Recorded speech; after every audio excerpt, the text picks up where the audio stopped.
ഹരേ കൃഷ്ണ. ഇനി നമുക്ക് 26ാമത്തെ ശ്ലോകമാണ് നോക്കാനുള്ളത്. മുമുക്ഷവോ ഘോരരൂപാൻ ഹിത്വാ ഭൂതപതീനഥ നാരായണ കലാശാന്ത ഭജന്തി ഹ്യനസൂയവ. മുമുക്ഷവോ ഘോരരൂപാൻ. മുമുക്ഷവ എന്ന് പറഞ്ഞാൽ മോക്ഷത്തെ ഇച്ഛിക്കുന്നവനാരോ അവൻ മുമുക്ഷു. അപ്പം മുമുക്ഷവ മോക്ഷത്തെ ഇച്ഛിക്കുന്നവർ ഘോരരൂപാൻ ഭയങ്കര സ്വരൂപന്മാരായിട്ടുള്ള വളരെ ഘോരമായ ഭയപ്പെടുത്തുന്ന രൂപത്തോടു കൂടിയ ഹിത്വ എന്ന് പറഞ്ഞാൽ ഉപേക്ഷിച്ചിട്ട് ആരെ ഭൂതപതീനഥ. ഭൂതപതീൻ അഥ ഇങ്ങനെ രണ്ട് വാക്കുകൾ ചേരുന്നതാണ് ഭൂതപതീനഥ. ഭൂതപതീൻ എന്ന് പറഞ്ഞാൽ ഈ ഭൂതപതികളെ, ഇവിടെ ഭൂതപതി എന്ന് പറഞ്ഞിരിക്കുന്നത് ശിവൻ, ബ്രഹ്മാവ് ആദിയായിട്ടുള്ള, അതായത് ഭൂതഗണങ്ങളുടെ നാഥനായിട്ടുള്ള ശിവനെയും അതേപോലെ തന്നെ ബ്രഹ്മാവിനെയും ഒക്കെയാണ്. കാരണം നമുക്ക് തുച്ഛമായിട്ടുള്ള സുഖങ്ങളെ അല്ലെങ്കിൽ നമ്മുടെ സ്വാർത്ഥ ലാഭേച്ഛയ്ക്ക് വേണ്ടി നമ്മൾ ക്ഷിപ്രപ്രസാദിയായിട്ടുള്ള ഭഗവാനെ ഉപേക്ഷിച്ചിട്ട് നമ്മൾ ബ്രഹ്മാവിനെയും ശിവനെയും ഒക്കെ പൂജിക്കുന്നത് നമ്മുടെ ഓരോരോ സുഖങ്ങളെ ലഭിക്കുന്നതിന് വേണ്ടിയിട്ടാണ്, നമുക്ക് നമ്മുടെ ആഗ്രഹങ്ങളെ സാധിച്ചെടുക്കുന്നതിന് വേണ്ടിയിട്ടാണ്. എന്നാൽ ഭഗവാനെ ആരാധിക്കുന്നവരാരാണ്? മുമുക്ഷുക്കളാണ്, മോക്ഷത്തെ ആഗ്രഹിക്കുന്നവരാണ്. അതുകൊണ്ടാണ് ഇവിടെ പറഞ്ഞ വളരെ ഘോരമായിട്ടുള്ള ഭൂതപതികളെയൊക്കെ ഉപേക്ഷിച്ചിട്ട് നാരായണ കലാശാന്ത ഭജന്തി ഹ്യനസൂയവ. നാരായണ കല, ശ്രീനാരായണ ഭഗവാന്റെ കലാവതാരങ്ങളെ, ശാന്ത എന്ന് പറഞ്ഞാൽ ശാന്ത ഭാവത്തോടു കൂടിയ ഭഗവാന്റെ അംശാവതാരങ്ങളെ ഭജന്തി ഭജിക്കുന്നു. ഹ്യനസൂയവ, ഹി അനസൂയവ ആണ്. ഹ്യനസൂയവ, ഹി എന്ന് പറഞ്ഞാൽ ഉറപ്പിച്ചു പറയുകയാണ്, അങ്ങനെയുള്ള ശാന്തമൂർത്തിയായിട്ടുള്ള ശ്രീനാരായണ ഭഗവാന്റെ അംശാവതാരങ്ങളെ മാത്രമേ മുമുക്ഷുക്കളായിട്ടുള്ളവർ ഭജിക്കുന്നുള്ളൂ എന്നത് ഹി എന്ന് പറഞ്ഞാൽ നിശ്ചയമാണ്. എങ്ങനെ? അനസൂയവ, അസൂയ അല്പം പോലും ഇല്ലാത്തവരായിത്തീരുന്നു അവർ. അസൂയ എപ്പോഴാണ് ഉണ്ടാവുക എന്ന് ചോദിച്ചാൽ, നമുക്കില്ലാത്തത് അല്ലെങ്കിൽ നമുക്ക് നേടാൻ കഴിയാത്തത് മറ്റൊരാളിലേക്ക് വന്നു ചേർന്നാൽ, അല്ലെങ്കിൽ നമുക്കുള്ളതിനേക്കാൾ കൂടുതൽ മറ്റൊരാൾക്ക് ഉണ്ട് എന്നുള്ള ഒരു ധാരണയുണ്ടാകുമ്പോൾ, ഈ ഏറ്റക്കുറച്ചിലുകൾ ഉണ്ട്, ഇല്ല, അല്ലെങ്കിൽ കൂടുതൽ, കുറവ് എന്നുള്ള ഏറ്റക്കുറച്ചിലുകൾ ഉള്ളിടത്തെ അസൂയ ഉണ്ടാവുകയുള്ളൂ. മുമുക്ഷുക്കളായ ജനങ്ങൾക്ക് ഏറ്റക്കുറച്ചിലുകളില്ല. പരമമായ അറിവിന്, ജ്ഞാനത്തിന്, ആ ഭഗവത് തത്വത്തിന് ഏറ്റക്കുറച്ചിലുകളില്ല. അത് ഒന്ന് മാത്രമേയുള്ളൂ. അത് പരിപൂർണമായും ഉൾക്കൊള്ളുവാൻ അല്ലെങ്കിൽ ഗ്രഹിക്കുവാൻ കഴിഞ്ഞില്ലെങ്കിൽ പോലും മുമുക്ഷുക്കളായിട്ടുള്ള ആളുകൾ അതിനെ അറിയുവാൻ, അതിനെ ഉൾക്കൊള്ളുവാൻ, അതിനെ ആസ്വദിക്കുവാൻ, അതിനെ അനുഭവിക്കുവാൻ അനുനിമിഷം ശ്രമിച്ചുകൊണ്ടിരിക്കും. അവർക്കൊരിക്കലും അത് അനുഭവിച്ച ജ്ഞാനികളായിട്ടുള്ള മുനിമാരോടോ അല്ലെങ്കിൽ സത്തുക്കളായിട്ടുള്ളവരോടോ അവർക്കൊരിക്കലും അസൂയ തോന്നുന്നില്ല. ശരിയായ മുമുക്ഷുക്കൾ അവരും ആ പാതയിലേക്ക് എത്താൻ കിണഞ്ഞു പരിശ്രമിച്ചുകൊണ്ടാണ് ഓരോ നിമിഷവും ഇരിക്കുന്നത്. അവർക്കും ആ ഭഗവാനെ കിട്ടണം. ഗോപസ്ത്രീകൾക്കിടയിൽ മാത്സര്യമായിരുന്നു. എന്തിന്? ഭഗവാനെ കിട്ടുന്നതിനുള്ള മാത്സര്യ ബുദ്ധിയായിരുന്നു അവർക്കുണ്ടായിരുന്നത്. ഒരാളിൻ്റെ കയ്യിൽ നമ്മൾ ഭഗവാന്റെ ബാലലീല പറയുമ്പോൾ കാണുകയുണ്ടായി, ഒരു ഗോപസ്ത്രീയുടെ കയ്യിൽ നിന്നും അടുത്ത ഗോപസ്ത്രീയുടെ കയ്യിലേക്ക് ഒരു കരിവണ്ടിനെ പോലെ പാറിപ്പറന്ന് നടക്കുകയായിരുന്നു അത്രേ ഭഗവാൻ, ആ കറുത്ത കൃഷ്ണനുണ്ണി. അവിടെ ഗോപസ്ത്രീകൾക്ക് അസൂയയല്ല, പക്ഷെ എനിക്ക് കിട്ടണം, എനിക്കും കിട്ടണം ഭഗവാനെ, മറ്റൊന്നും വേണമെന്ന് അവർ ആഗ്രഹിച്ചില്ല. എന്തേ വേണ്ടു? എനിക്കും ആ കൃഷ്ണനെ കിട്ടണം. അതുമാത്രമായിരുന്നു അവരുടെ ആഗ്രഹം. അസൂയ എന്നത് അവർക്കിടയിലില്ല. അവരെല്ലാം എപ്പോഴും ഓരോ നിമിഷവും പ്രയത്നിച്ചു കൊണ്ടിരിക്കുന്നത് ആ കൃഷ്ണനെ കിട്ടുന്നതിന് വേണ്ടിയാണ്, ഭഗവാനെ കിട്ടുന്നതിന് വേണ്ടിയാണ്. അതുകൊണ്ട് തന്നെ ശരിയായ ഭക്തന്മാർ, ശരിയായ മുമുക്ഷുക്കൾ, ഭഗവാനെ മാത്രം ആശ്രയിക്കുന്നവർക്ക് ഭഗവാനെ മാത്രം വേണമെന്ന് ചിന്തിച്ച് ഓരോ നിമിഷവും ജീവിതത്തെ ആ ഭഗവാനിലേക്കുള്ള പാതയാക്കി വെട്ടിത്തെളിച്ചുകൊണ്ട് ഭഗവത് നാമം സദാ ഉരുവിട്ടുകൊണ്ട് ഭഗവത് ചിന്തയിലൂടെ സദാ കടന്നു പോകുമ്പോൾ അവരുടെ ഉള്ളിൽ അസൂയ എന്നൊരു ഭാവം ഉണ്ടാകുന്നില്ല. മറ്റുള്ളവർക്ക് എന്തുണ്ട് എന്തില്ല, എന്നേക്കാൾ കൂടുതൽ അറിവുണ്ടോ, ഇതൊന്നും അവർക്ക് വിഷയമല്ല. മറ്റുള്ളവർക്ക് അറിയാമെങ്കിലും അറിയില്ലെങ്കിലും, മറ്റുള്ളവർക്ക് മറ്റേത് തരത്തിലുള്ള നേട്ടമുണ്ടെങ്കിലും ഇല്ലെങ്കിലും അതൊന്നും എനിക്ക് വിഷയമല്ല.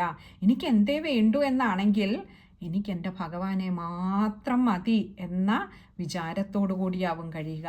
അതുകൊണ്ടാണ് ഇവിടെ എടുത്തു പറഞ്ഞു അസൂയ തീരെ ഇല്ലാത്തവരായിട്ട്. കാരണം അസൂയ എന്ന് പറയുന്നത് ഭഗവാനിങ്കലുള്ള ഏകാഗ്രതയെ നശിപ്പിക്കുന്ന ഒന്നാണ്. അതായത് നമ്മളൊക്കെ ഈ ഭൗതിക ജീവിതത്തോട് എത്ര കൂടുതൽ ബന്ധപ്പെട്ട് കിടക്കുന്നുവോ, എത്രമാത്രം അതിനോട് ബന്ധിതരായി നിൽക്കുന്നുവോ അത്രമാത്രം നമ്മുടെ ഉള്ളിൽ ഈ വിചാരങ്ങൾ നമ്മളെ നശിപ്പിച്ചുകൊണ്ടിരിക്കും, നമ്മുടെ ഏകാഗ്രതയെ കുറച്ചുകൊണ്ടിരിക്കും. നമ്മളൊക്കെ ഭൗതികമായ നേട്ടങ്ങൾക്ക് പിന്നാലെ പായുമ്പോൾ എന്നേക്കാൾ കൂടുതൽ മറ്റൊരാളിനുണ്ട്, അല്ലെങ്കിൽ എനിക്ക് അവരെ പോലെ നേടണം, ഇങ്ങനെയുള്ള തലത്തിലേക്ക് ചിന്തകൾ നമ്മളെ ബന്ധിച്ച് നിർത്തും. എന്നാൽ ഇതൊന്നും മാറിയാൽ നമുക്ക് വേണ്ടത് ഈ ഭൗതിക ലോകത്തിലെ ഈ നേട്ടത്തെക്കാളേറെ ആ പരമമായ സത്യത്തെ നേടുകയാണ്, അറിയുകയാണ്, അതിലേക്ക് എത്തിച്ചേരുകയാണ് എന്ന് തിരിച്ചറിഞ്ഞാൽ ഇതിനോടൊക്കെയുള്ള എല്ലാ ഒട്ടലുകളും നമ്മളിൽ നിന്നും ഇല്ലാതെയാകും. ഈ മറ്റുള്ളവരുടെ, നമ്മുടെ ചുറ്റിനുമുള്ളതിൻ്റെ ഒന്നും ഏറ്റക്കുറച്ചിലുകളൊന്നും നമ്മളെ ബാധിക്കുകയില്ല. അതുകൊണ്ടാണ് അനസൂയവഹ എന്ന് എടുത്തു പറഞ്ഞത്.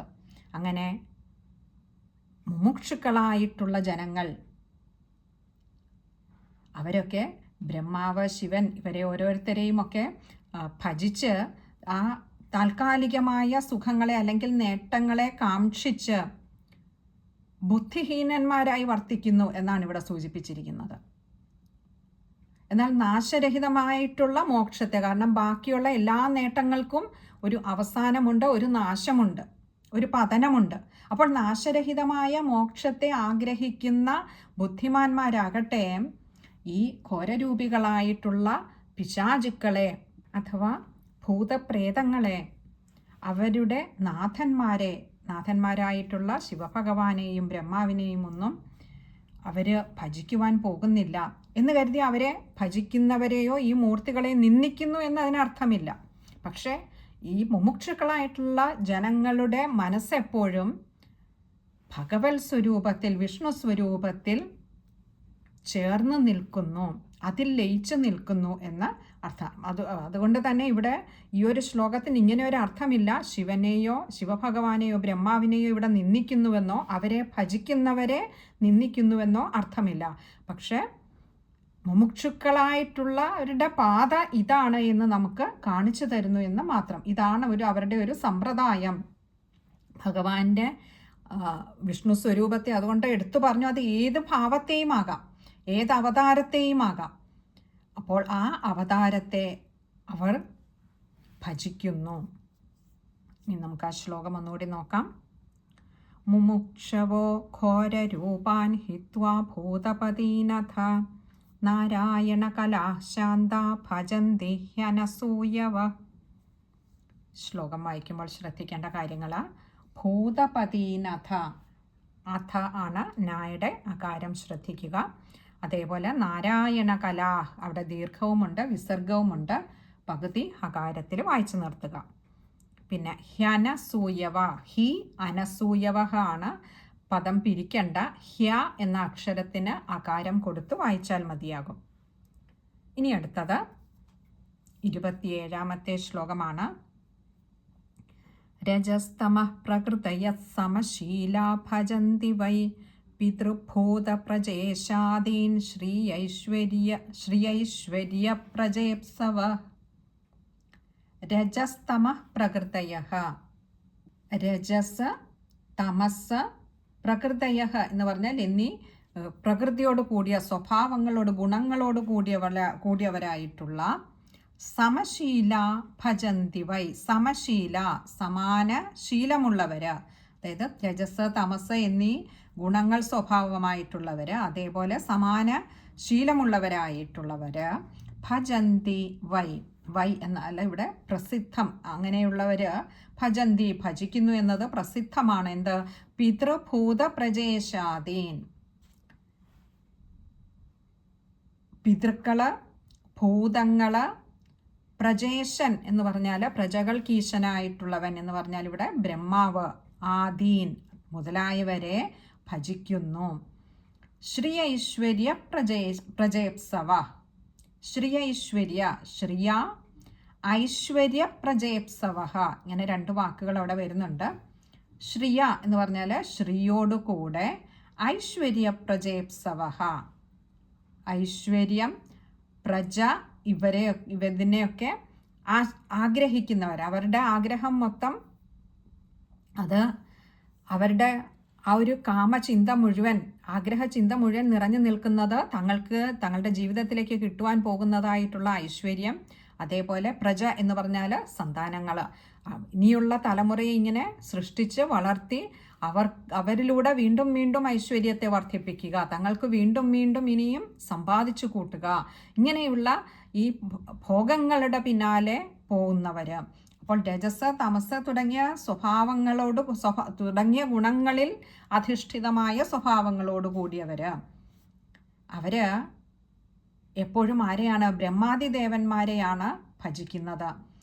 ഈ രജോ ഗുണവും തമോ ഗുണവും ഒക്കെ വർദ്ധിച്ചിരിക്കുന്ന സ്വഭാവമുള്ളവർ, അതുപോലെ തന്നെ അതിന് സമാനമായ ശീലങ്ങളോട് കൂടിയവർ, അതായത് അതിനോട് പ്രതിപത്തി കൂടുതലുള്ളവർ, ഈ രീതിയിലുള്ള ഭജിക്കുന്നതിനോട് പ്രതിപത്തി കൂടുതലുള്ളവരൊക്കെയും എന്താ ചെയ്യുക? ഈ രജസ്തമോ ഗുണങ്ങൾക്ക് മൂർത്തികളായിട്ടുള്ള പിതൃക്കള്, ഭൂതങ്ങള്, ബ്രഹ്മാവ് തുടങ്ങിയ അതേ സമാന ശീലമുള്ളതായിട്ടുള്ള മറ്റ് ദേവന്മാരെയൊക്കെയാണ് ഭജിക്കുന്നത്. കാരണം അവർക്ക് വേണ്ടത് സമ്പത്ത്, സന്താനം തുടങ്ങിയ ബാഹ്യമായ ലാഭങ്ങളാണ്, നേട്ടങ്ങളാണ്. എന്നാൽ അതിവിടെ പറയുകയാണ് അങ്ങനെയാണെന്നുള്ളത്. അതായത് അവരുടെ ഈ ലാഭത്തെ ഉദ്ദേശിച്ചുകൊണ്ടാണ് ഈ ഇത്യാദി ദേവതാ സങ്കല്പങ്ങളെ ധ്യാനിക്കുന്നത് എന്നുള്ളത് പ്രസിദ്ധമാണല്ലോ. ഇവിടെ തൊട്ടു മുൻപുള്ള ശ്ലോകത്തിൽ ഭഗവാനെ ഏതു വിധത്തിലും ഏത് അവതാര രൂപത്തിലും ഭജിക്കാമെന്ന് പറഞ്ഞതിന് ശേഷം പറഞ്ഞു, ഇവിടെ പിതൃക്കള്, ഭൂതങ്ങള് തുടങ്ങിയവയൊക്കെയും ഭജിക്കുന്നത് രജസ്തമോ ഗുണങ്ങളുടെ ആധിക്യമുള്ളവരാണ്, ആ സ്വഭാവത്തോട് കൂടിയവരാണ്. നമുക്ക് ആ ശ്ലോകം ഒന്നുകൂടി നോക്കാം. രജസ്തമ പ്രകൃതയ സമശീലാ ഭജന്തി വൈ പിതൃഭൂത പ്രജേശാദീൻ ശ്രീയൈശ്വര്യ പ്രജേപ്സവ. ഇവിടെ ശ്ലോകം വായിക്കുമ്പോൾ ശ്രദ്ധിക്കേണ്ട കാര്യങ്ങൾ: രജസ്തമ, അവിടെ വിസർഗമുണ്ട്, പകുതി ഹകാരത്തിൽ വായിക്കുക. പിന്നെ അടുത്തത് പ്രകൃതയ സമശീല. അവിടെ ചില ഗ്രന്ഥങ്ങളിൽ പ്രകൃതയ അവിടെ വിസർഗം കൊടുത്തിട്ടുണ്ടാവും, എന്നിട്ട് സമശീല എന്നാവും. ചില ഗ്രന്ഥങ്ങൾ പ്രകൃതയ സമശീല, അവിടെ യായ്ക്ക് വിസർഗം കൊടുക്കാതെ സ കൂട്ടക്ഷരമായിട്ടാവും എഴുതിയിരിക്കുന്നത്. അപ്പോൾ അങ്ങനെയാണ് നിങ്ങളുടെ ഗ്രന്ഥങ്ങളിലുള്ളതെങ്കിൽ അവിടെ സായ്ക്ക് കട്ടി കൊടുത്ത് വായിക്കുക. അതല്ല എങ്കിൽ യായ്ക്ക് പകുതി ഹകാരം കൊടുത്ത്, വിസർഗമുള്ളത് കൊണ്ട് പകുതി ഹകാരം കൊടുത്ത് വായിക്കുക. ഇനി അടുത്തത് ശ്രീയൈശ്വര്യ. അവിടെ തെറ്റരുത് വായിക്കുന്നത്. ശ്രിയ ഐശ്വര്യാണ്, ശ്രദ്ധിച്ച് വായിക്കുക. പിന്നെ അടുത്തത് പ്രജേപ്സവ, അവിടെയും വിസർഗമുണ്ട്, പകുതി ഹകാരത്തിൽ വായിക്കുക. ഇത്രയും കാര്യങ്ങളാണ് ആ ഒരു ശ്ലോകം വായിക്കുമ്പോൾ ശ്രദ്ധിക്കേണ്ടതായിട്ടുള്ളത്. ഇനി അടുത്തത് 28ാമത്തെ ശ്ലോകമാണ്. 28, 29 ഒക്കെ അത് ചേർത്ത് പറയുന്നതാവും കുറച്ചുകൂടി നമുക്ക് ആ തത്വത്തെ ഉൾക്കൊള്ളുവാൻ എളുപ്പമായിട്ടുള്ളത് എന്നുള്ളത് കൊണ്ട് അത് നമുക്ക് അടുത്ത സത്സംഗത്തിൽ കാണാമെന്ന് കരുതുന്നു. ഹരേ കൃഷ്ണ.